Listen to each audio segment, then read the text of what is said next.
Okay, it's 11:30, and so I'm gonna go ahead and get started because we have a lot planned for this session and I want to stay on time. But welcome to all of you who are entering the room and everyone who's already here. I see some familiar names. It's fun that you're here. I wish I could see you in person, but we'll be there together next year. I wanted to start off by first thanking the organizers of this meeting.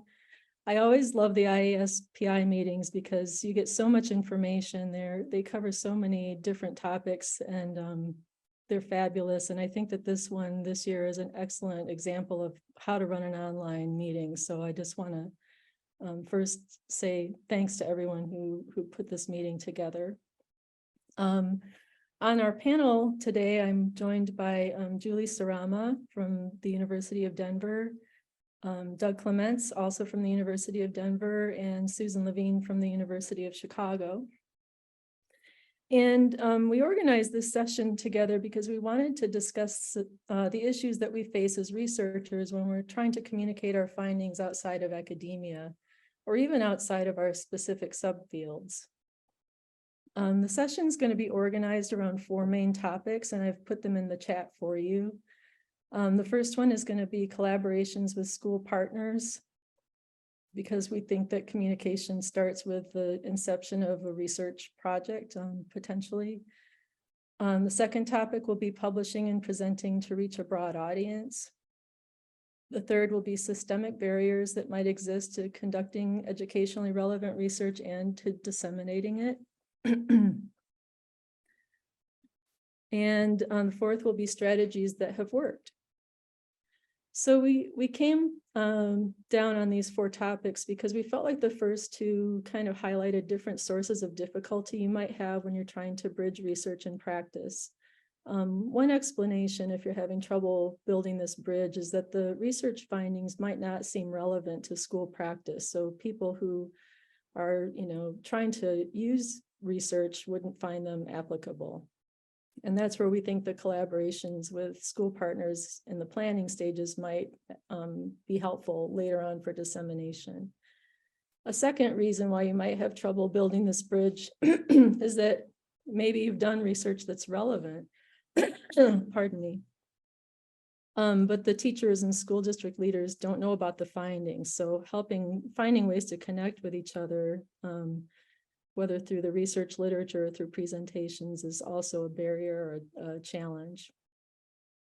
So we're going to take those topics on first, and then we're going to broaden our discussion to think about barriers that come up when we try to address these mechanisms, and we'll end by looking at the strategies that have worked.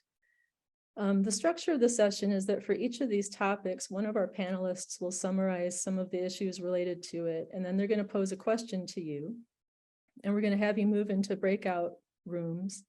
And you'll have 5 minutes to meet in a small group to just sort of talk over your reactions to the question, any experiences that you've had, your sort of take on it from your perspective. And then I want each of those small groups to come up with one piece of information, an insight or some tip or something that you've experienced that you want to share back with the whole group. And then when we come back after 5 minutes, we're going to spend some time, hopefully going around to at least a couple of the small groups to have each share back. And then I'd like everybody to share back their one take home in the chat as well. And because the session's being recorded, you can, review this. The chat's going to be saved as a document as well. So we'll all have access to this information later if we do it that way. And I want to also say that, rather than setting this up as a presentation where the 4 of us tell you all about our experiences and our thoughts, we definitely have had experience and we have thoughts, but we want to learn from you too and leverage the wisdom of the group, because we all come with a different background and a different perspective. So I'm really looking forward to learning from all of you today. I wanted to mention that before I hand the floor over to Susan Levine, who will be doing our first topic, that she's graciously staying with us, even though she has to start teaching a class in about, I don't know when, Susan, in just a few minutes. So she's going to get the ball rolling for us on the first topic, and then she may have to leave before the large group part. So without any further ado, Susan, please go ahead. Thanks, Kelly. I'm so happy to be here, even though it's only for part of the session. I just wanted to kick this off by thinking about whether our success in communicating and sharing our results really starts with the inception of the project and how we collaborate from the beginning. You know, the old way of doing things, at least when I started my career, of finding a school to address a question that I'm interested in, is not the state of the science today. Today, you know, we talk about collaboration really from the beginning. And it really makes sense to me that if we're addressing questions that are of low interest to practitioners, even if we communicate our findings well, they may not be interested in our findings because those aren't the top of mind questions for them. So I truly believe that by listening to them, that we can form better questions that are going to have more impact, and that our success in communicating really depends on that. That said, my own experience is that this is a heavy lift, because even if we do, you know, all of that correctly, and our practice partnerships are formed, you know, from the start, the partners may have the desire to collaborate, but do they really have the capacity to collaborate? And I know for myself, I had one really disappointing collaboration where the school system that we formed a collaboration with had to leave the project because they were facing so many other more pressing issues than the research project. And, you know, that's just one, you know, like teacher turnover or other issues that just were very, very pressing for them, about kids being out of school during COVID and the restarting of the whole, you know, system. The other thing is that I think one major, you know, barrier to a good communication is that our grants need to have funding for not only, you know, the nuts and bolts of the research, but for the time that our practice partnerships are spending on the project. So I think that we need to think about that really seriously and make sure we have the adequate funding in place. And so those are some of my thoughts. One other thing I wanted to mention is that, you know, sometimes you form a partnership with an individual in a school system who's the leader, and then that leader leaves the system. And where does that leave the research project? And so the question I want to throw out to you when you go to your breakout rooms, the overarching question is, how can we improve collaborations from the beginning so that we are more successful in bridging, you know, what Kelly characterized as our, you know, silos of researchers and practitioners? I've thrown out, you know, some, I think, barriers that may exist or problems that we face, but I'm very solution oriented, and I'm really excited to hear your thoughts on this. Okay, great. Thank you, Susan. And I guess, Ash, we're ready to go into the breakout rooms. So sorry if that was an abrupt transition. Sometimes there's a little warning and you know you've got like 30 seconds to wrap up, and I feel like I know our group just sort of suddenly got cut off, but think for a second before we get moving about like what your take-home message is. And since Susan's here, I'll let you go ahead and start the whole group feedback, but you all can go ahead and start putting your ideas in the chat, I think, right? Would that be okay, Susan, to just get that rolling?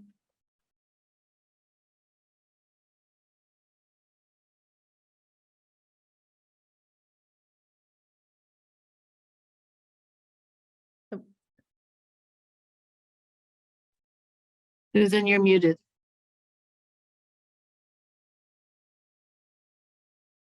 Sorry. I thought our group had wonderful insights into how, you know, the co-creation of projects is, first of all, important and will make our research more authentic and impactful, but also that this is a necessary step that, you know, we need to take in order to work effectively with schools. That, this wasn't exactly said, but I think that the dropping out of a project is going to be more likely for a school that wasn't involved, you know, from the start with the practitioners. And at the end, we were talking about how the kinds of knowledge and partnerships you form depend on whether the issue is a big issue, like the turnaround of a school system, or a more focused issue, one that is, you know, say about how to improve understanding of fractions or word problems, something Kelly and I are working on now. Yeah, who you need to know and what you need to know varies depending on, you know, the scope of the project, obviously. So I don't know if I missed anything that our group shared, but feel free to chime in. Yeah, and if anyone else would like to, we've got, now let me see, I've got to keep track of time here. So we might be over time on this session. We on have this- 2 more minutes, I think. Okay, great. So in those remaining minutes, raise your hand if you would like to speak for the group, or you have a question that you'd like I to. can kind of speak quickly to our group in the sense that looking at the chat questions, that is a key. Is yes, partnerships are really key, but it's different when you're doing a development thing and you're working with people as opposed to an efficacy where you need to keep control and consider fidelity, and that's a total new ball game. So timing can be an issue because people want results really fast. But the bigger thing is, I think that what I'm seeing with the chat and what our people said is that those relationships with the right people. So not only get those relationships off the ground right away, but get them with the right people who might not be district level. They might be, you know, school level, whatever, and finding those people is key. Anyone else from the larger group want to share something before we move on?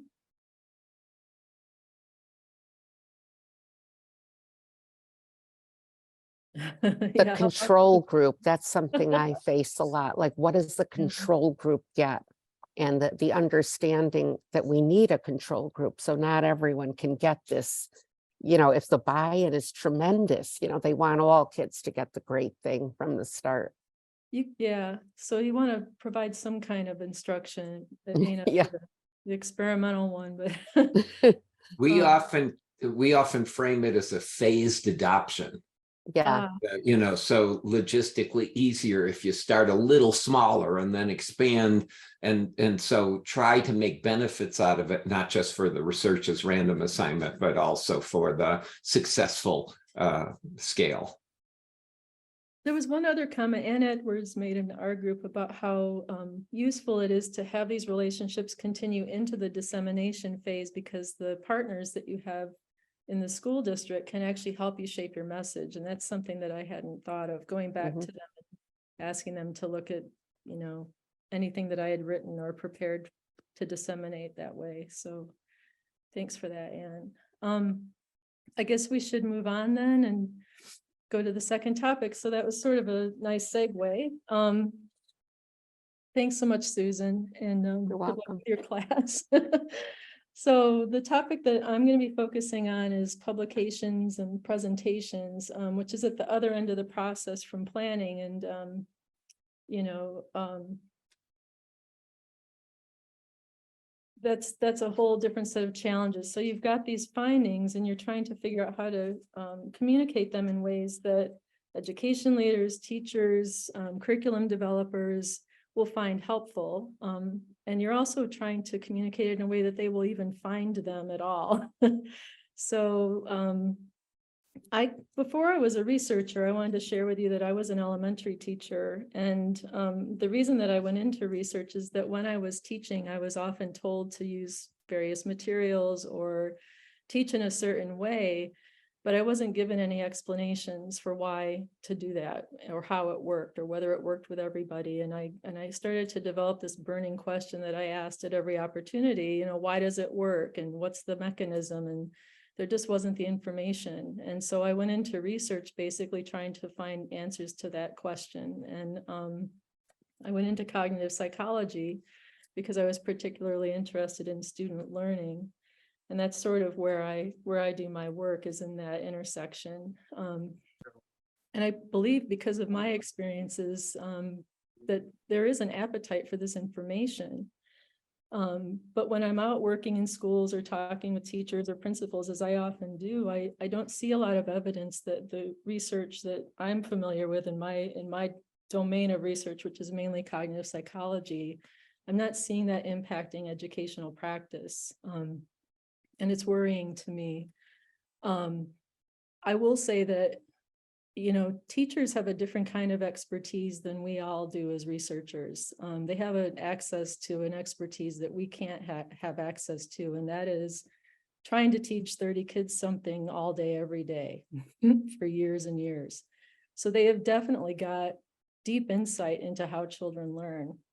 It's just a different insight than what you can get as a researcher, because we're in this other position where we can, access, centuries of theory in our research area and try to apply them to a problem and then test it in a controlled way with a large group of kids from a lot of different backgrounds all at the same time. So we have access to a different perspective. And I just want to acknowledge that, because I think it's really when we can come together and exchange the information back and forth that real progress is going to get made. And I wouldn't want to say that because they aren't using our research findings, they don't understand student learning. But it is discouraging and worrying to think that there's so much more information out there that could be brought into the classroom, and it just doesn't seem to be making it in. So how do we achieve this? As Dr. Schneider was saying at the beginning of the meeting, communicating our findings is a major goal. We want to do research that's relevant and get our findings out there. I've personally had a really hard time doing this, even though I'm all for it, and I'm highly motivated to disseminate to non-academic groups. I've tried to publish my findings in sort of a, teaching tips format and not been able to get published multiple times. And I've had really nice conversations with the editors of the outlets that I've tried, and tried to understand what they want and redo it. And I just can't get around to the the product that they seem to want, which I'm told is more along the lines of just tell the teachers what to do and not why it works, which is of course not what I want to do, because that's the opposite of what I wanted to accomplish as a researcher. So I'm kind of stuck there. I also am thinking about a conversation I had with a principal last month about how work is different in the central office of a district versus being at the school. And he said, in the central office, there's so many cooks in the kitchen, so many people who really passionately want to see things get better, and they all have their own perspective, and there's just a lot of voices kind of shouting over each other. And I backed out of that and thought about how the world of research must seem to teachers and principals and people who want to use this information. There's just so many voices. And what can we do as individual researchers who know about our little tiny piece of all of that to make it easier for people to see the bottom line? I think the What Works Clearinghouse is an amazing resource, because it does sort of synthesize a lot of findings, and it'd be great if more teachers knew about it. And maybe we need more activities like that. Anyway, that's sort of my take on it, but I'm coming at this from a very specific perspective, and I'm sure that your experiences, some may be the same, but some may be different. So what I'd like you to think about when you're in your breakout groups this time is, what do we need to do to communicate our findings effectively, to make what we're doing relevant past the stage of, you've already got the research, so not necessarily in the planning stage anymore, but how can we communicate with the stakeholders we need to communicate with? What have you done that has worked? And where do you see issues? So with that, I will ask Ash to break us into the small groups, and I'll see you in 5 minutes. So lots of great ideas in our small group. I'll just share one that Paul Morgan said he's going to put into the chat for everyone, is called The Conversation, which is a publication or a website, Paul, you can send pitches to, and then they'll help you shape it into into a message or into a document that can be shared and then they publish it? That's right. It's a website. It specializes in translating academic research to the general public. You can submit pitches, and then it'll be sent to journalists who work in the particular field, say education, health, something else. They'll review it, and if they accept it, then they'll work with you within the formats that they have to shape it. And then once everyone agrees, it'll get posted and disseminated through their social media platforms. And it, they have quite a few followers across social media, and it also gets picked up oftentimes by local, state, national media. So, Houston Chronicle, USA Today, they will publish these write-ups. And so it's a helpful, free way to generate understanding of the academic work that we're producing. Great. Thanks for that. And I'm seeing a lot of other ones going into the chat. Please, if you've had any other successes, go ahead and share them with everyone. We had Ann Sams mentioned a website that she's helping administer that has 300,000 users. We had another member of our group, Rachel Rosen, who's been publishing blog pieces and Twitter, sending out Twitter posts and just creating very short précis of research that get to the bottom line for teachers. So these are all such great ideas. And then there was one more from Sandy. I don't know if I caught your last name, Schiffers. And it's doing webinars for teachers that provide some PD, but I guess online to make it more accessible. So maybe we have a minute for one more group to check in. Doug, what do you want to talk about what your group discussed? Julie, I think you took notes on that, right? Oh, okay. First of all, Substack has teacher blogs. I didn't know. So moving from Twitter into Substack, people should check that out.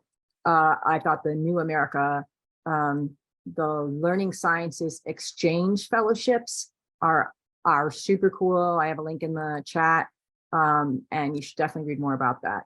And people said, you know what, if you're working with districts, present to them first. It helps you refine your message, and it's a good first step for dissemination. Wonderful. I'm sure we could spend a long time talking together about all of these great resources. I'm going to keep us moving though, so we finish on time. So I'm going to turn the floor over next to Julie Sarama, who will be talking about the third topic, which is barriers that might exist to communication. And Julie, I'll just let you take it from here. Right. So again, this first little part is always our personal experience is more than, a thorough analysis of systemic barriers to communication to practitioners. But I do think that there are some systemic barriers, including What Works Clearinghouse. Love What Works Clearinghouse. It should be used. But the criteria for What Works Clearinghouse, sometimes getting those studies on there can be really rough, especially in early childhood where you might have high attrition. And this is speaking from somebody who's on What Works Clearinghouse and doing well, but I just know from other people and things that can be a rough thing. Like if you don't have, little kids leave, they just do. And so your attrition rates are really high, and they breathe more when you're talking about high needs districts. And so therefore those populations are not represented. Secondly, barriers are to what gets funded in the first place for these RCTs, because this came up even yesterday. In order to get the numbers, you need to be in large urban districts. And what does that mean for most of the United States, which is not that, and or districts that are saturated with researchers because everyone wants to be in them. Someone brought up New York City the other day and how it's going to take you 6 months to a year to go through the research process to get in and work there. So that's a barrier to even starting this collaborative research, let alone getting it out there. I think the practice guides are awesome. I don't know how to get people to read them. And I particularly don't know how to get administrators to read them. Because it seems to me that teachers, especially right now, have so much pressure right? To not think and be independent practitioners, professionals.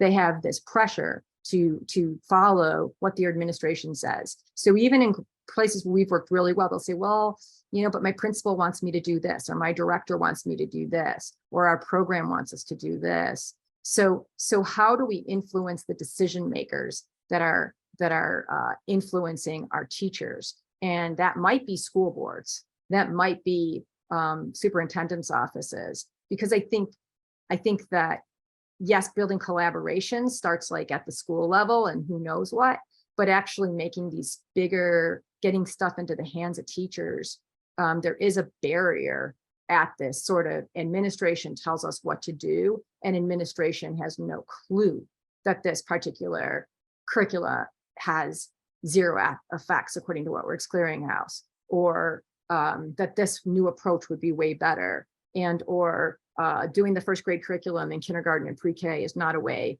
to build transition, that there's much more to it, it's more nuanced.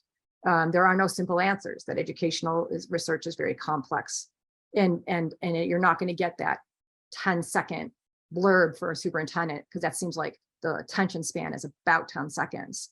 So I feel like those are the systemic barriers. I wasn't watching time, but I feel like if we get into breakout rooms a little early, it won't hurt anybody. So those were my systemic barriers. I'd like to hear, what have you, and journals. There are very few practitioner journals. And as Kelly said, it's a difficult process to get into those. And so how do we help those get friendlier? And I'm not sure we do that unless we start sitting on editorial boards, which would eat up our times, et cetera, not count. But maybe that's the way, is to start really thinking about it as not practitioner journals here, research journals here, is that it's all of a piece and important as a field. Okay, let's go to breakout rooms if we can, Ash. We're back again, and just to check in on time, it's 12:20. We have until 12:45. We have one more question to get through. I think we'll make it. I don't know how much time we'll have on the other end for the whole group questions, but we'll see. So who would like to report back on their group's comments? I took notes in one group. We talked about good journals in engineering, on translating research into practice, and you know, we wish there were more in other fields like that. So I hope you can put in the chat example or a link that we can take a look at. Allison talked about she's working with young children, and you know, the What-Works Clearinghouse kind of it demands for a measure of what they're trying to do just doesn't exist in a form that fits. And so she needs, you know, her answer is we need more appropriate measures in for young science learners. COVID and other restrictions might be restrictive on what we're clearinghouse, and of course it doesn't substitute for what we're talking about a web presence that's practitioner oriented, friendly. Stephanie talked about liking the idea of making online resources that are trustworthy, replicate what was done in other areas. Juanita said, we work with districts and policy, but have you tried to connect to teacher training universities? And somebody responded, and Microsoft Word quit in the middle of me typing it. Who was it who said the response? Real quick. Ann Larson, and then another Ann responded as well. Yeah, one Ann talked about targeted partnerships, but the first Ann, who was that was me, Ann Larson. We talked about just as experience in a teacher prep program and as a researcher working with teacher mentors who aren't necessarily using evidence-based practices, even though your teacher prep students are learning them in your classroom. Thanks, Ann, and sorry I missed that. Thanks. No worries. I'll put that in the chat. We're done. Another group? We just real quickly, we had a barrier that dissemination takes a lot longer than funding, like years after. And so funding ends and you don't have the financial support or time support to keep doing that kind of work beyond publishing. And that publishers have not incorporated things into books, and districts, superintendents, whatever, as I had mentioned previously, can be a barrier, because even if teachers want to incorporate something and you have it, the example was that it had to be traditional. Barbara Doherty gave an example, and that theirs was not a traditional, but the district had said you had to have a traditional math lesson. So math wars still exist type thing. And that maybe there could be a reward structure for using research for districts. Like, if you are willing to do this, there could be some sort of financial incentive, and that would be really cool if that came from you know, in support of trying to get our stuff out there. Mhm. Great. Anybody else want to share something before we switch topics? I think just one, Yeah, no, to please. say really fast, just one thing our group kind of talked about across several people was this idea of that it's really hard, but for things to be successful, you often have to do the relationship building from the top to the bottom. Like, the teachers might be the ones really excited about the project and who you need to get on board, but then taking them with you to the superintendent or the principal or whoever kind of the person that needs to sign off on this is to work together, because that without that seems to put a lot of barriers in place, some of which Julie had talked about earlier. So it's that seems like another aspect in which dissemination's a long game. It's not something you just do quick at the end. It can be a real long game. I mean, some of the people last topic who were talking about websites and blogs, and I mean, to commit to that and to have it out there and sustain it so that teachers know where to find it. It's going to be reliable. They keep coming. There's going to be content. I mean, that's not just something you do in the summer after your project ends. Yeah, another part of that, Kelly, is the interesting thing that the science projects and STEM actually projects in the 60s of NSF, people were aghast that they just sat on shelves, and because at that time NSF said you can't commercially produce it. Well, then they weren't used. But a decade later, those kind of approaches, experiences, you know, and the like were in commercial materials. So it's a little bright light that sometimes the research and development does get out there in a sneaky way. Well, Doug, you're gonna take us home here with the last topic. So yeah, and there isn't much time, so I'm gonna try to be real quick.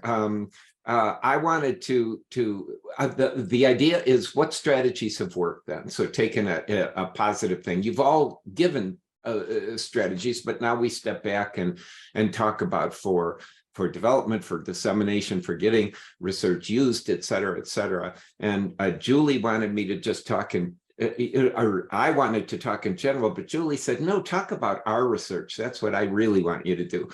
So real quickly, a successful thing that at least we followed was, decades ago, we got funded by NSF to do the Building Block Project. And while we were doing that, we created a curriculum research framework that started with, 3 phases of looking at cognition research, educational research, then 5 phases of qualitative research that expanded it through social networks. So it included teachers. We realized, though, culturally responsive kind of materials, we could have done better on that.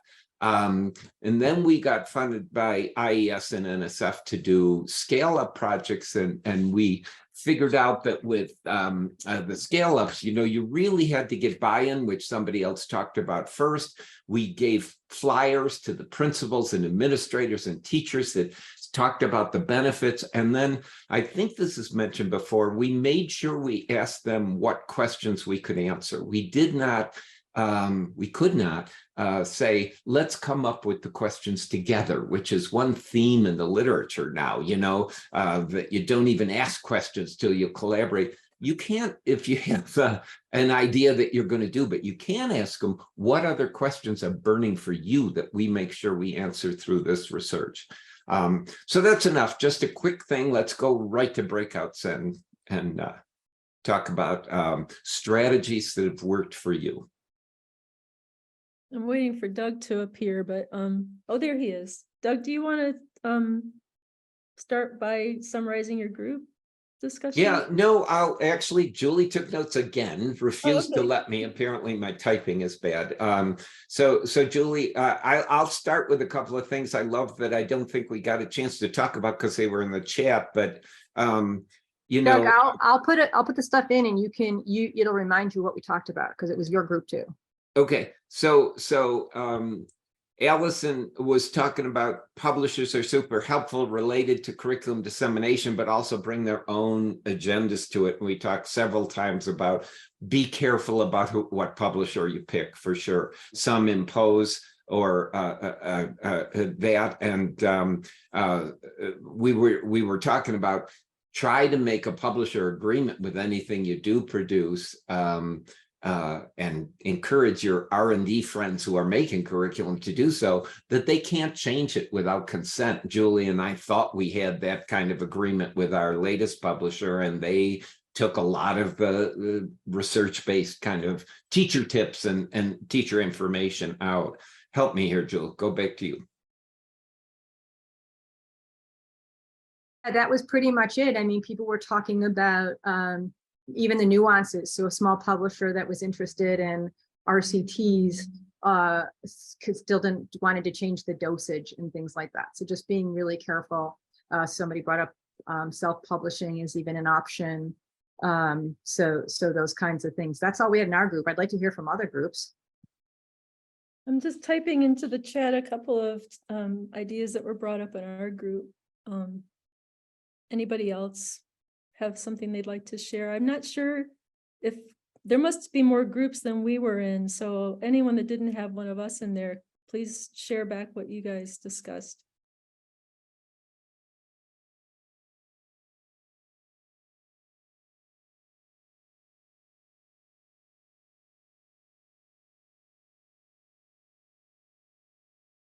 You have in there about to build into the self. I had talked in one of our thing too about communication, and somebody had brought in the chat right before we went to break about having a communications, as a line item in a grant. Like it's an important aspect that we ignore.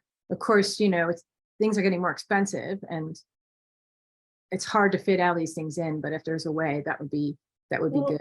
So I think Alma's point, and she can correct me if I'm wrong, but was that there was a component to the research that involved the teachers in a way that actually acted as dissemination for the participants. Do you want to give an example? Sure. So we are developing a measure of social and emotional teaching, and we have school practitioners, school leaders, counselors, vice principals, coaches, and they're the ones who are using the measure and helping us develop it. And so just in that interaction, there's education happening and conversations about what information teachers would get once they've been observed. And so it's built in part because we're working more closely with practitioners. And I think there was another person in our group where they hired staff to work in the schools. And that's another thing that is kind of similar idea. Ben, are you still here? Because it would be great to hear that example for everyone. Sure, yeah. We're doing a project with a school district where we budgeted to hire a full-time staff person for the district who worked in their data and research office. And she was responsible for compiling the administrative data that we were going to use as a research team.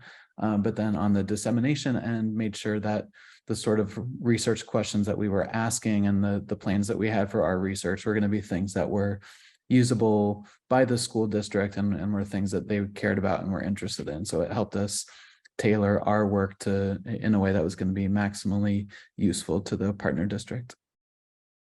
Excellent. Thanks, Ben. And I see Michael's comment too. It sounds like you did something similar.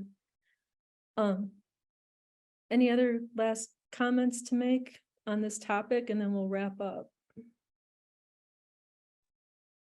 Right. I have one comment, and it hasn't. Are you hearing me okay? Yes. Okay. I couldn't see you, but now I see you, Sam. Yeah. Sam? Well, this hasn't come up, but I think it's a challenge for we as researchers, which is when when we do publish through a commercial publisher, or even put things out on a website that somehow we get credit for, the issues of conflict of interest come up. And there's an increasingly more conservative perspective on conflict of interest in and whether we can continue to do research on the things that we have developed and published. So that, I think that I just want to raise that as a challenge and a kind of a point of awareness for those of us who are going to be going out and publishing our work, and then also trying to continue to do research on that same work. Because you wouldn't want to seem self-promoting by having this product, and is that what you're thinking?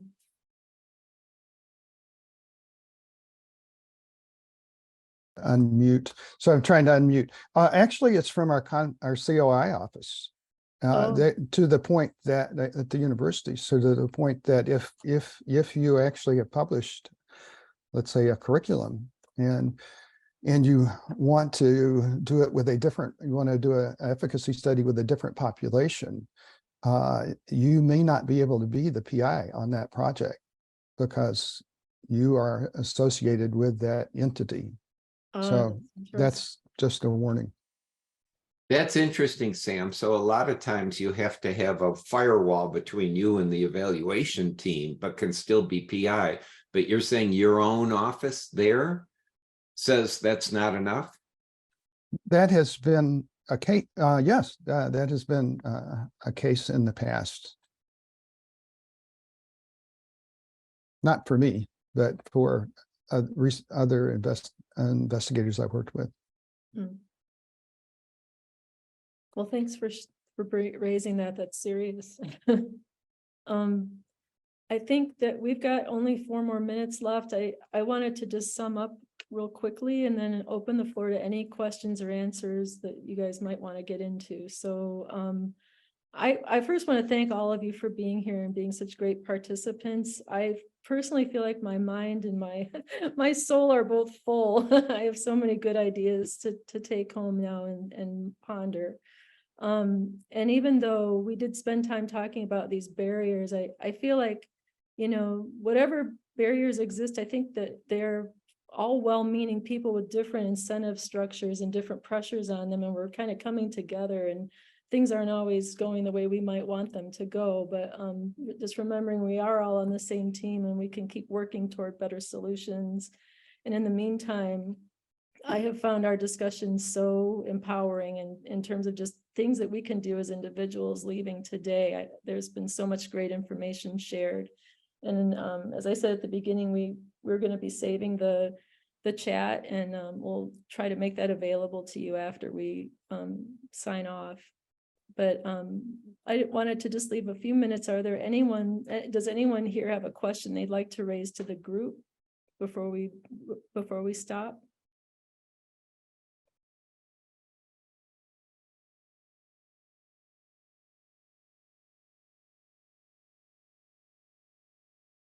If you use the raise hand reaction, then I'll be able to see you.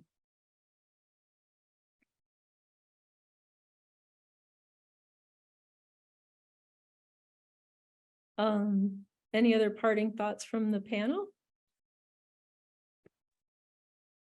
Just that I thought we all flipped it a little bit. We were supposed to talk about barriers. We talked about solutions, and when we talked about solutions, we ended up talking more about barriers, which is interesting, but I think kind of cool. So I think like we got some really good ideas, and I'm so psyched like you are about getting the chat and looking into some of these cool ideas and moving forward. But I do think that maybe when I start thinking about this, instead of me sitting down saying what are some potential solutions, I'm going to start just thinking what are barriers, and try to think about like hitting off each of those barriers in different ways, and maybe we'll get farther. That was a cool thing. I mean, it's like a combination of being optimistic and what can I do right now given the circumstances, but also having some vision, like things don't have to work the way they do right now. Where can we move exactly to make it better? Yeah. Thank you, everybody. Yeah, hey, everyone, don't forget to rate the session. I was asked to make sure that you do that before I let you go. But have a good rest of your meeting, and I hope to see you in person soon. Hi, Martha. Bye, Martha.